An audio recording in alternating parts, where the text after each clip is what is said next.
Hi everybody, I'm Adam from Passable Media, and DC is not Marvel. And it really needs to stop trying to be. Let's back up a few steps. Marvel has a cinematic universe built up of cinematic win after cinematic win after win after win after win.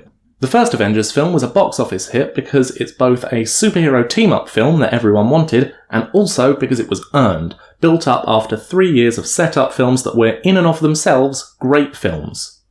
Fast forward to Endgame and you have an immensely satisfying payoff to over a decade's worth of film and TV history with no sign of the brakes being put on anytime soon. Meanwhile, with DC in a post-Dark Knight trilogy world, we have a single visually brilliant Superman film that just couldn't stick the landing thematically and seems to have entirely misread the character, followed by an incredibly forced and very much manipulated showdown between Superman and Batman, with a bit of Wonder Woman thrown in there. Ignoring the fact that they tried to do Civil War as their second film in the franchise, we then have The Justice League, which didn't even manage to look pretty while mangling everything that makes the Justice League fun. That's right, they went grimdark across the board, and you know what, that's fine, except that Superman isn't meant to be dark and brooding, because that's a Batman thing. The first Wonder Woman film was a step up, and the Birds of Prey film was enjoyable if not ultimately a masterpiece, but it's been all over the place, and largely trash.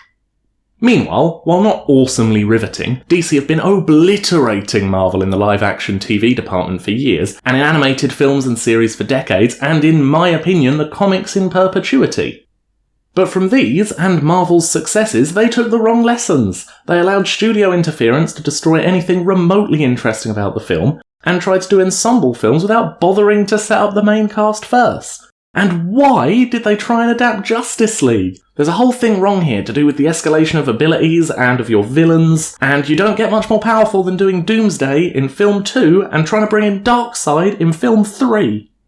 I propose a much better jumping off point for a shared universe. Batman. We all know his origin story, so let's not focus too much on that. But let's say that you do a year 1 story with Bruce, finding his feet as a brand new vigilante.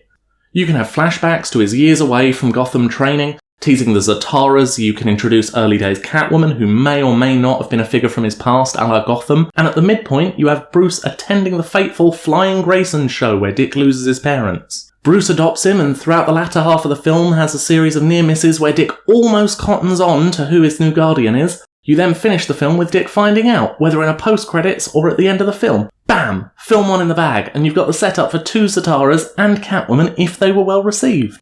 Film 2 is your requisite Batman and Robin film. In one of his early outings, he disobeys Bruce and comes face to face with Two-Face and gets hurt badly. Otherwise, this film is a series of capers that aren't particularly connected, including Cluemaster and Talia al Ghul, to showcase a very young Stephanie Brown and the conception of Damian Wayne, respectively. Around the middle of the film, Batman encounters the Red Hood gang and inadvertently causes their apparent leader to take a dive into a vat of chemicals, but we don't know how that pans out yet.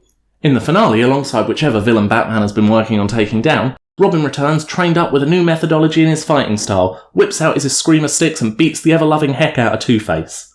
The stinger for this one is Barbara Gordon landing in Gotham, so 2 films in we have quite the room for spin-off. Maybe you start considering introducing Superman so that Bruce can build that friendship up and the world's finest team up, but it's important that this doesn't impact his overall growth and that of their respective families. You've got a Dick Grayson's Robin film to explore possibly early days Teen Titans. There's the Zataras, the League of Assassins, Gotham PD, maybe a short mini-series about the elsewhile leader of the Red Hood gang. Naturally, film 3 would introduce Barbara Gordon in her early days as Batgirl as a sort of parallel narrative to the Batman and Robin story because it's imperative that you build her up as her own character rather than being part of the Bat family, at least to begin with. I could go on for hours. I've certainly got about 20 to 30 films in my head, but in terms of storylines worth adapting, we've got Son of Batman, Red Hood, Death in the Family, Death of the Family, Killing Joke, Court of Owls, No Man's Land, Hush, The Long Halloween, R.I.P., Joker War, Nightfall, and Dark Knight Returns, to name but dozens. And even if we're just talking about characters and not adapting stories, just in the Bat Family and Bat Family adjacent, there's Bruce Wayne, Selina Kyle, Dick Grayson, Barbara Gordon, Jason Todd, Tim Drake, Stephanie Brown, Helena Bertinelli, Duke Thomas, Damian Wayne, Cassandra Cain, Jean-Paul Valley Jr., Kate Kane, Alfred Pennyworth, Julia Pennyworth, Lucas Fox, Basil Carlo, Tiffany Fox, Carrie Kelly, Helena Kyle, Terry McGinnis, Matt McGinnis, Eliana Grayson, Omari Grayson, Nissa, and more recently Tim Fox and Ryan Wilder. And I can tell you right now, I've missed out a whole bunch, and that's not even taking into account the amount of alternate Earth characters that can be brought in down the line, including Flashpoint Thomas Wayne and the Batman Who Laughs. Even if you wanted to do a series of villain-led films, jumping off of the popularity of Joaquin Phoenix's Joker, there's dozens, nay hundreds of possible stories out there, and all of this is without dismissing adaptations, moving into original content. But as I said earlier, where DC is doing surprisingly well at the moment is in their live-action TV offerings. The Flash and Green Arrow have been elevated in the same way that Iron Man and Captain America have in the MCU, and the idea of building a franchise around lesser-known characters should not be ignored. Vixen, Terra and Geoforce, Blue Beetle, Hawk and Dove, Guardians, Zatanna, Black Canary, Ragman, Katana, Static, Crush. The list goes on, and the focus doesn't have to be on the Justice League all the time. I guess what I'm saying is DC can do better. I've been Adam from Passable Media. Please like, comment and subscribe, and hang around for a minute for a quick channel update.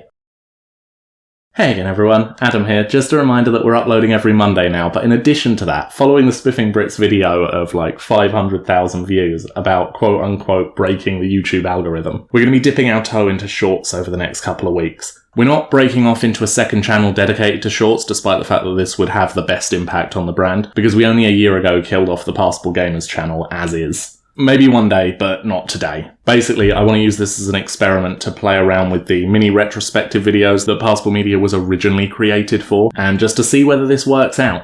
That's about it for now though. Thank you for listening.